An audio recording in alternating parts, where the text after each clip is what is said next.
Guys, കുറേ ആയില്ലേ നമ്മൾ കണ്ടിട്ട്. ഇന്ന് ഒരു കുട്ടി സ്റ്റഡി വ്ളോഗായിട്ടാണ് വന്നിട്ടുള്ളത്. അടുത്തത് എനിക്ക് മാത്സ് പരീക്ഷയാണ്, അപ്പം അതിന് പഠിക്കണമല്ലോ. ഞാൻ സാധാരണ എപ്പോഴും ഹാളിൽ ഇരുന്നിട്ടാണ് പഠിക്കാറുള്ളത്. അപ്പം ഞാൻ കേട്ടിട്ടുണ്ട് നമ്മളിങ്ങനെ സ്ഥലം മാറിയിരുന്ന് പഠിച്ചാൽ ഒന്നും കൂടി നന്നായിട്ട് നമുക്ക് മനസ്സിലാവും, നമ്മുടെ തലയിൽ കയറും എന്നൊക്കെ. അതിന് വേണ്ടിയിട്ട് ഇപ്രാവശ്യം ബാൽക്കണിയിൽ ഇരുന്നിട്ടൊക്കെ ഇരുന്ന് പഠിച്ചിട്ടുണ്ടായിരുന്നത്. എന്നിട്ട് പ്രത്യേകിച്ച് ഉപകാരമൊന്നും ഉണ്ടായിരുന്നില്ല.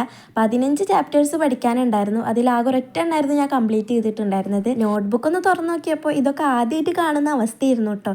ഇതൊക്കെ ഞാൻ എന്നാ പഠിച്ചെന്നുള്ള അവസ്ഥയായിരുന്നു. എന്തായാലും ഇനി ഇതൊക്കെ ആദ്യം മുതൽ തന്നെ തുടങ്ങണം. ക്ലാസ് ഞാൻ പിന്നെ സൈലത്തിൻ്റെ ക്ലാസ് തന്നെ ആയിരുന്നു കേട്ടോ കേൾക്കുന്നുണ്ടായിരുന്നത്. ക്ലാസ്സുകളൊക്കെ ഭയങ്കര തകൃതിയായിട്ട് നടക്കുന്നുണ്ട് എന്നുണ്ടെങ്കിലും എനിക്ക് കേൾക്കാനുള്ള മടി കാരണം ഇതുവരെ ഒന്നും കേട്ട് തീർന്നിട്ടില്ല കേട്ടോ. കഴിഞ്ഞ എക്സാംസ് ഒക്കെ ഒന്ന് വെച്ച് നോക്കുകയാണെങ്കിൽ എല്ലാതും വലിയ കുഴപ്പമില്ലാത്ത ഈസി ആയിട്ടുള്ള എക്സാംസ് ആയിരുന്നു. കൂട്ടത്തിൽ എനിക്ക് കുറച്ച് ടഫ് ഉണ്ടായിരുന്നത് സോഷ്യൽ സയൻസ് ആയിരുന്നു കേട്ടോ. SS എനിക്ക് പൊതുവെ വലിയ ഇഷ്ടമില്ലാത്ത സബ്ജക്റ്റാണ്. അതുകൊണ്ട് തന്നെ അതിൻ്റെ എക്സാമും കുറച്ച് ടഫായിരുന്നു. SSനെ വെച്ച് നോക്കുമ്പോൾ എനിക്ക് മാത്സ് എന്നാൽ പിന്നെ എളുപ്പമാണ്.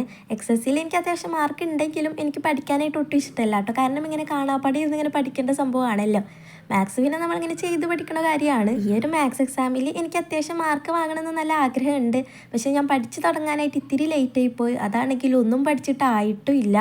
ഇനി എപ്പോൾ പഠിച്ച് തീരാനാണാവോ. എന്തായാലും എക്സാമിൻ്റെ മുന്നേ തീർക്കണമല്ലോ. ഇത് കഴിഞ്ഞാൽ പിന്നെ 10th കേട്ടോ. അവിടെ ഇനി എന്ത് ചെയ്യാന്നുള്ള ഡൗട്ടിലാണ് ഞാൻ. എന്തായാലും ഇതൊക്കെ ഒന്ന് കഴിയട്ടെ, എന്നിട്ട് നമുക്ക് തീരുമാനിക്കാം. നിങ്ങൾക്കൊക്കെ എക്സാംസ് എങ്ങനെ ഉണ്ടായിരുന്നു എന്നുള്ള കാര്യം പറയാനായിട്ട് മറക്കണ്ട കേട്ടോ. ഈസി ആയിരുന്നോ ടഫ് ആയിരുന്നോ എന്നൊക്കെയുള്ള കാര്യം പറയാനായിട്ട് മറക്കണ്ട. ഇനി എക്സാംസ് ഒക്കെ എങ്ങനെ ഉണ്ടായിരുന്നു എന്നുള്ളതിൻ്റെ റിവ്യൂ ഒക്കെ ഞാൻ എക്സാം കഴിഞ്ഞിട്ട് പറഞ്ഞു തരാം. എന്തായാലും ഇന്നത്തെ വീഡിയോ എത്രയേ ഉള്ളൂ കേട്ടോ. അപ്പോൾ ഓക്കെ, ബൈ.